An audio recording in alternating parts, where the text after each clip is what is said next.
नमस्कार, मैं Chetali, a clinical psychologist, behavioural trainer, co-founder of Manochakshu. Manochakshu परिवार की तरफ से आप सभी लोगों को विजयादशमी की बहुत बहुत बहुत सारी शुभकामनाएं।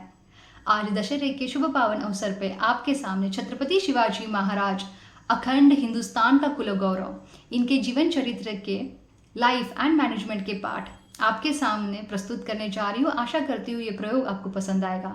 ये पूरे सीरीज का रेफरेंस हमने लेखक शिवशाहिर बाबा साहेब पुरंदरे, इनके राजा शिव छत्रपति अर्थात छत्रपति शिवाजी महाराज जी का जीवन चरित्र इस पुस्तिका से लिया गया है। आज 2025 डिजिटल कंफर्ट की इरा के नाम से जाना जाता है। जाने भी क्यों ना भाई, इनोवेशन का दौर जो चल रहा है, इनोवेशन एआई के माध्यम से चुटकियों में हमें हमारे सारे प्रॉब्लम्स के सॉल्यूशन मिल रहे हैं और ये सॉल्यूशन हमें बहुत ज़्यादा सुखी जीवन जीने के लिए हेल्प कर रहे हैं या फिर मजबूर भी कर रहे हैं। और दूसरी तरफ देखा जाए, यही एआई किसी के सर के ऊपर तलवार की तरह मंडरा रहा है। गलती किसकी, वहां तक नहीं जाते, लेकिन ध्यान इस तरफ देते हैं। इन्फ्लुएंशियल का ज़माना है, किससे इन्फ्लुएंस हो, कहाँ पे हो, चेताली तुम भी उसी माध्यम का इस्तेमाल कर रही हो।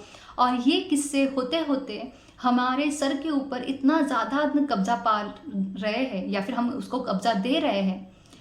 कहाँ पे अपॉर्चुनिटी है, अपॉर्चुनिटी का इस्तेमाल करते हुए खुद का इस्तेमाल कब करें, इस उलझनों में इतने ज़्यादा व्यस्त है कि खुद के लिए, खुद के बारे में विचार करने के लिए हमारे पास बिल्कुल भी वक्त बचा नहीं है।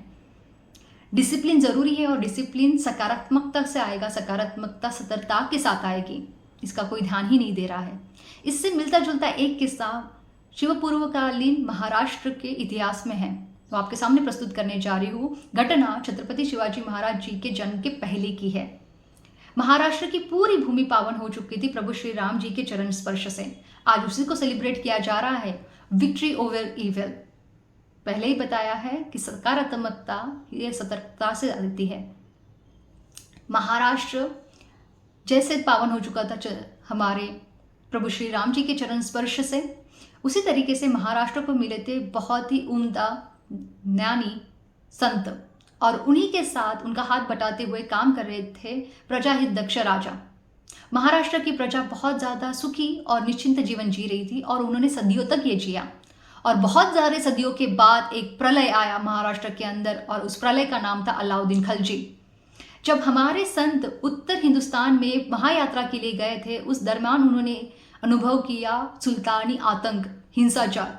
वे जब महाराष्ट्र में आए तो उन्होंने उस हिंसाचार का डर बयां किया हमारे महाराष्ट्र और दक्षिण हिंदुस्तान के राजाओं के साथ। लेकिन हमारे राजा खुद के विचारों के अंदर इतने मग्न थे, उन्हें लगा कि उत्तर हिंदुस्तान का धोखा मध्य हिंदुस्तान तक कहाँ ही आएगा, दक्षिण हिंदुस्तान की बात ही छोड़ दो।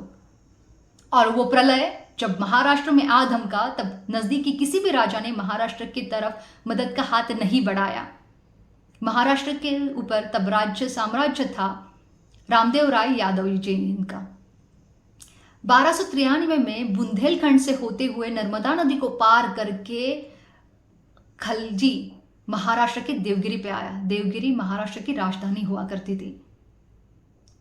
और जब ये 300 कोस अंदर तक महाराष्ट्र में आ गया, तब उस इंसान को किसी ने, ये शत्रु को किसी ने नहीं रोका। हमारे सेनापति कहाँ पे थे?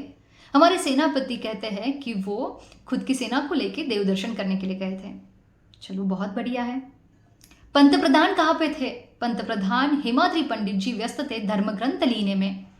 कोई आक्षेप मत लीजिएगा, जो लिखा गया है वही बता रही हूँ कि व्रत वैकल्य कैसे करे, कौन करे, कितनी मात्रा में करे, कौन इंसान समुद्र में कितनी कौस अंदर जाए तो उसको धर्म भ्रष्ट घोषित किया जाए, किसको पापी कहे, किसको दोषी डिक्लेयर करे। इस व्याधि के अंदर, इस धर्मकांड के अंदर वो इतना ज़्यादा व्यस्त थे कि उनको ध्यान ही नहीं रहा कि धर्म को आबाद रखने के लिए शस्त्र की ज़रूरत है और शस्त्र को आबादित रखने के लिए सतर्क रहने की भी उतनी ही ज़रूरत है। ये पूरे संदर्भ का मतितार्थ ये है कि जब कोई हमारे पास हमारे उद्देश्य से नज़दीक मिलता जुलता या फिर उससे परे कोई शंका संकोच व्यक्त कर रहा है, उपदेश दे रहा है, तो उसको सुनिए। बहुत बार हम टाल देते हैं डर के मारे। क्या कह रहे हैं की कोशिश की जा रही है, ये समझने की कोशिश कीजिएगा। कौन कह रहा है उसके बजाय क्या कह रहा है। जब समझेंगे तब हल की दिशा में निकलेंगे। हल प्लेट में तो नहीं परोसा जाएगा, हल ढूंढना पड़ेगा, नहीं है तो उत्पन्न करना पड़ेगा। और दोनों में से नहीं हो रहा है तो किसी की मदद लेनी ज़रूरी होगी बिना झिझक के, क्योंकि गुरु तो आजकल मिल नहीं रहे हैं हमें, या फिर हम ढूंढने की कोशिश भी नहीं कर रहे हैं। और जब ये सारा मिल जाए तो आराम से बैठना नहीं है, उसका सही समय पे अवलंब करना ज़रूरी है। जितना हल ढूंढना महत्वपूर्ण है, उतना ही उसका सही समय पे अवलंब करना उतना ही ज़्यादा ज़रूरी है। उसका नियोजन पूर्व अवलंब करना ज़्यादा ज़रूरी है। तो ये सारे माध्यम में जब कोई हमें कुछ महत्वपूर्ण बात बता रहा है और वो डरावनी हो तो डरे ना, बिल्कुल डरिए, लेकिन डर से चिपके रहना ये गलत होगा। तो खुद के डर कितनी मात्रा में लग रहा है और उस डर का कारण क्या है वो जानने के बाद उसका हल, विकल्प ढूंढना उसी के साथ ज़रूरी हो जाता है।